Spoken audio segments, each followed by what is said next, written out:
Ready start.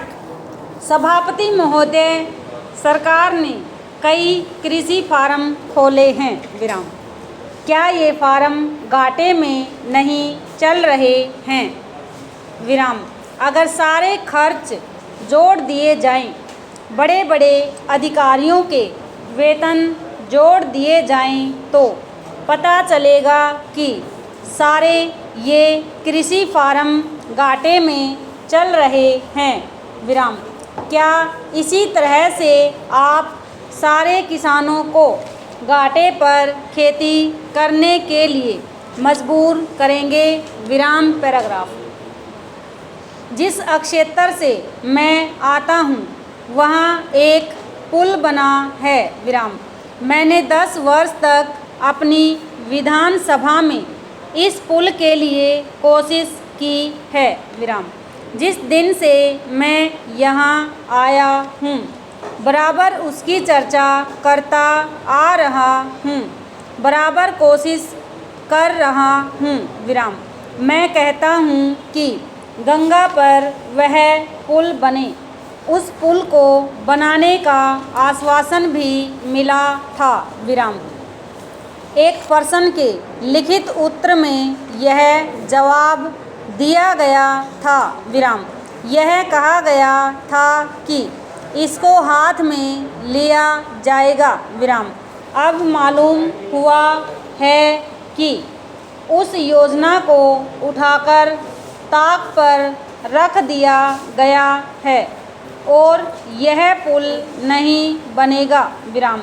इन लोगों ने क्या कसूर किया है विराम? यह मैं आपसे जानना चाहता हूँ विराम। हमारे क्षेत्र के लोगों ने पाकिस्तान की लड़ाई में सरकार को हर तरह का सहयोग दिया था, हर तरह की सहायता दी थी विराम। हमारे यहाँ के नौजवान भी मोर्चे पर जाकर डटे विराम। जिस समय पाकिस्तान के साथ हमारा युद्ध चल रहा था तो कहीं कोई बात नहीं थी विराम। अन्न की कमी कहीं नहीं थी विराम। अन्न की कमी भी हमारे विरोधी साथी पैदा करते हैं जो यह चाहते हैं कि सरकार असफल हो जाए विराम। ये लोग जो कहते हैं उसको आप समझें विराम। एक तरफ तो हमारे मित्र की बात है जो देश के बड़े बड़े शहरों में दंगे करवाते हैं, दूसरी तरफ हम हैं जो कि इनकी बातों को समझ नहीं पाते विराम।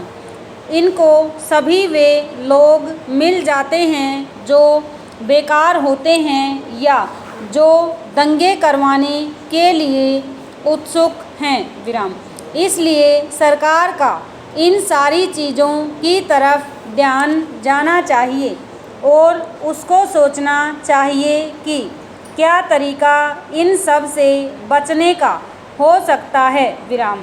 एक ही तरीका हो सकता है कि इस देश में हर आदमी को काम मिले विराम। देहात में लोगों को करने के लिए काम मिले और खादी कमीशन की जो योजना है और जो कि एक अच्छी योजना है वह ठीक तरह से चले विराम। सौभाग्य से मैं आर्य समाज संगठन से संबंध रखता हूँ विराम। ओवर।